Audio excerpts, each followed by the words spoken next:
अस्सलाम वालेकुम दोस्तों, आज बात करेंगे सिंध भर में गर्मी जारी है और बारिश कब होगी, कितने इम्कानात हैं। तो जी हाँ दोस्तों, इस वीडियो की मुकम्मल तफसील बताते चलें। सिंध के अक्सर इलाके इन दिनों शदीद गर्मी की लपेट में है। ताहम भारत में मौजूद हवाओं के कम दबाव के सबब 21 या 22 सितंबर से सिंध के शुमाल, मशरकी, वस्ती, जनूबी और मगरबी हिस्सों में कहीं कहीं गरज चमक के साथ हल्की और तेज़ बारिश होने के इम्कानात हैं।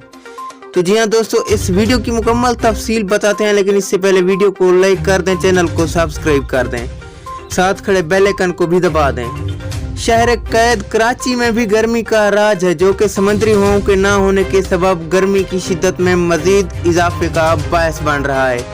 ताहम हफ्ते के रोज से कराची शहर कैद गर्मी की शिद्दत में कमी और समुद्री हवाओं की वापसी का इम्कान है। भारत में मौजूद हवाओं के कम दबाव के सबब और बूरे बंगाल में बनने वाले नए कम दबाव सिस्टम की वजह से इसके फैलाव और मौसमी हालात अगर साजगार रहे तो कराची में भी 21 या 22 सितंबर के दौरान कुछ बारिशें देखने को मिल सकती हैं। ताहम मानसून अपने इख्तिताम की जानिब बढ़ रहा है, इसलिए हतमी पेशगोई करना भी कबल अज़ वक्त होगा। हमें दीजिए इजाज़त।